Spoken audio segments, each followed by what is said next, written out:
There can be no meaningful and lasting peace in Israel without a two-state solution. That is surely a fundamental fact. It means both sides of this intractable conflict recognise another's right to exist. It means that Palestinians have the same rights as Israelis, enshrined in law. It douses the flames of burning resentment which rage across the Middle East and so much of the Muslim world. And in doing so, it would ultimately make Israel a safer place. But Prime Minister Benjamin Netanyahu has abandoned all pretense of a two-state solution. With increasingly incendiary rhetoric, he's made it crystal clear that he sees only one state, from the river to the sea. I clarify that in any arrangement in the foreseeable future, with an accord or without an accord, the State of Israel must have security control over the entire territory west of the Jordan River.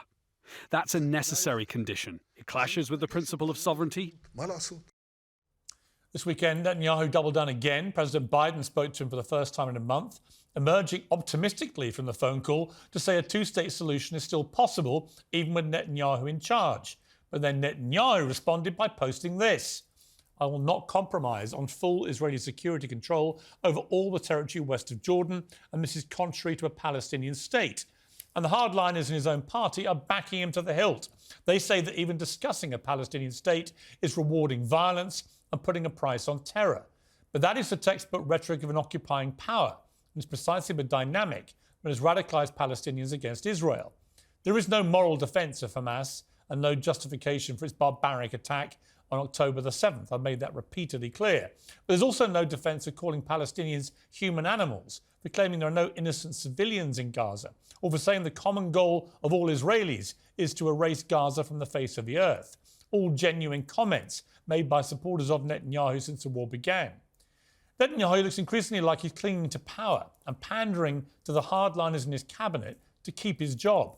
Former Israeli Prime Minister Ehud Barak today told Netanyahu, "In the name of God, go," warning that Israel will sink in the Gaza mud for years to come if he continues to lead the country. Protesters today stormed the Israeli parliament to demand Netanyahu's government does more to secure the return of their loved ones, still held captive by the very people he vowed to eradicate. Yes, Israel must defend itself. Every country has that right and a duty. He's right about that, but he must also recognise that the war cannot go on forever. Hamas is both a proponent and a product of oppression. Without freedom and rights, more radicalisation will surely follow. One of Israel's most distinguished leaders once wrote that an open-ended, all-out war in Gaza would be hollow and self-defeating.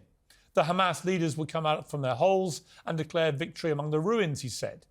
Who was it that wrote those words? Benjamin Netanyahu. Well, joining me first to discuss this is Israeli government spokesman Mark Regev. Mark Regev, good to see you, and a belated Happy New Year. We haven't spoken this year. A lot has happened since we last spoke. I have a simple question following Benjamin Netanyahu's rhetoric in the last few days, which is, what gives Israel the right to believe that it should exercise this kind of control over Palestinians' right to have their own state? The right of self-defense, the right of my country to live in security, the fact that we have to base peace on realities and not some sort of pipe dream.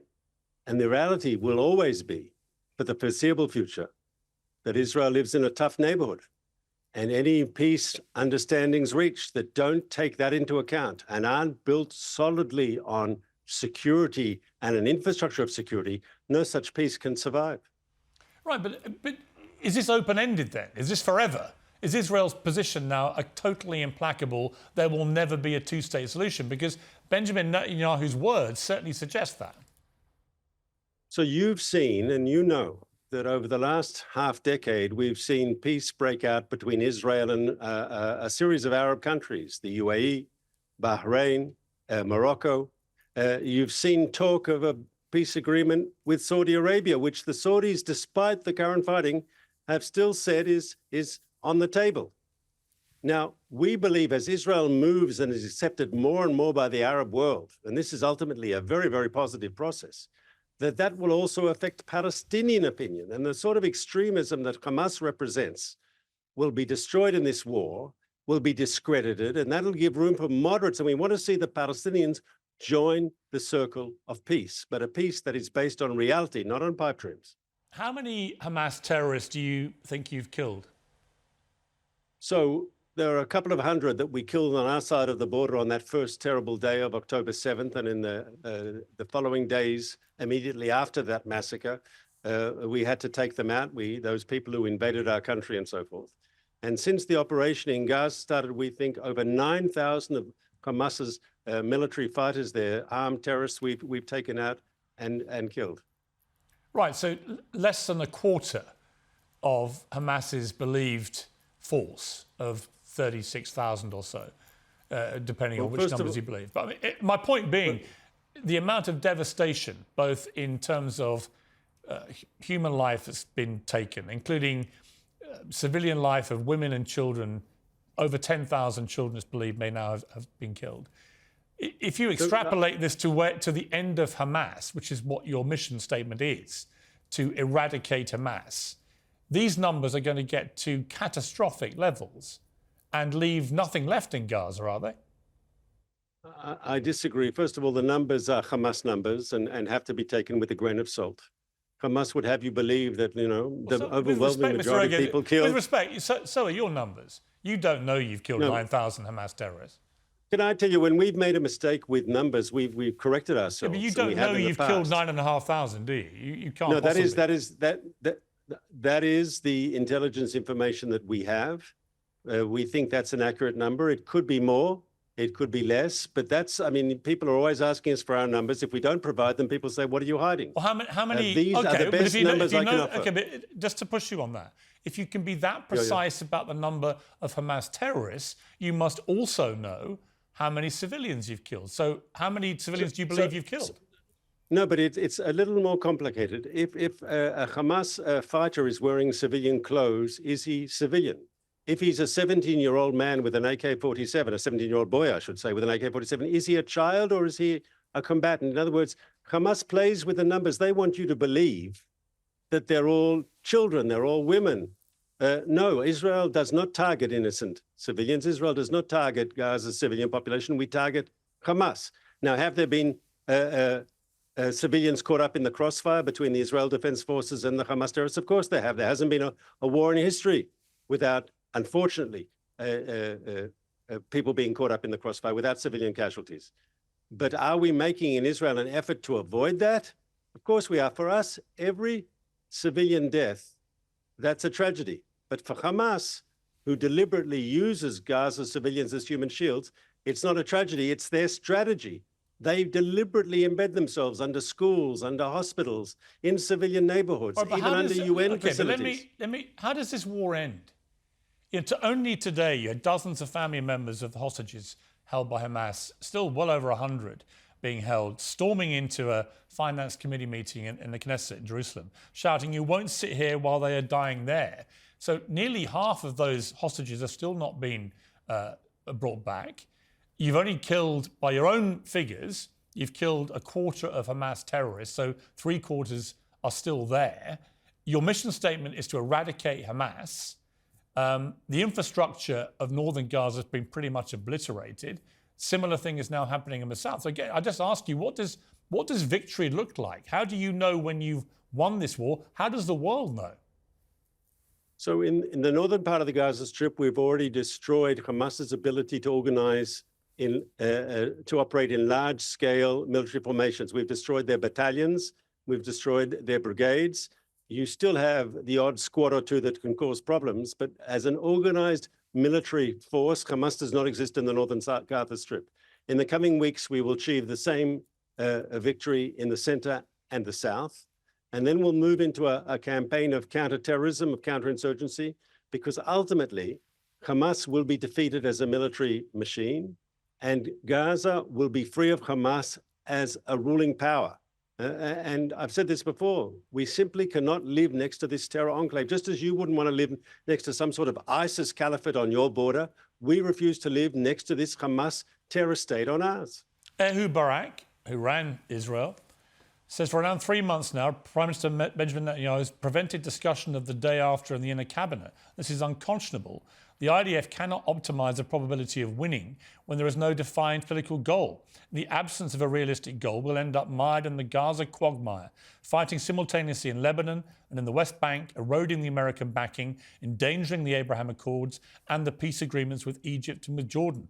This kind of conduct drags Israel's security into the abyss. And he says this when Prime Minister Netanyahu's approval ratings are languishing in the early 30s, which is similar to President Biden's in America and is believed to be the lowest number of any incumbent president who's ever had to run for re-election. So these are bad numbers. You now have former prime ministers of the country demanding that Netanyahu resign. I suppose the obvious question is, why hasn't he? I mean, would it not be easier for everybody if he stepped aside now and let somebody new come in and try to guide this to a conclusion which can actually work? You know, it's interesting because I'm familiar with the polls that you cite and others. But the truth is as following. If you ask Israelis, do you support the war aims as articulated by the Israeli government, which is to have Hamas's military machine destroyed, to bring all the hostages home, and to destroy this Hamas-ruled enclave on our south, to destroy their political rule, you get overwhelming support from left to right to center. 80–90% of Israelis. I heard today the leaders of the Israeli Labour Party, they propose no confidence in the government over economic issues, but they don't propose no confidence on the waging of the war and the war aims. On the contrary, Israeli society is united that Hamas must be destroyed as a political and military force. And you can understand why, because when Hamas crossed the border on October 7th and started killing us, they didn't ask us if we supported Netanyahu or we opposed him, if we're left or right, if we're religious or secular, if we supported judicial reform or opposed judicial reform. Hamas just killed everyone they found. And I think for Israelis, we have our passionate debates in this country, just as you have in Britain and people have in democracies around the world. Of course, we have our passionate political debates. But ultimately, I think October 7th was a moment when Israelis understood, you know, we have enemies, and there are people, young soldiers now fighting in Gaza against Hamas. Some of them are left-wing, some of them are right-wing. There are different political opinions, but we understand as a country we have to get this done. Hamas must be destroyed. It must be removed from power, and we must do everything that we can to get the hostages home. You always get sent out, Mr. Regev, to defend Israel, and you do so every time, and I give you credit for that. Benjamin Netanyahu, despite repeated requests from this programme to do another interview, I interviewed him in March, nothing, hasn't given a single interview to a non-American television network. Is it not time that he answers some tough questions himself? Well, he's answering tough questions every week to the Israeli media, which you know is just as tough as the British media or the American media. He's been doing these regular press conferences and answering journalist questions.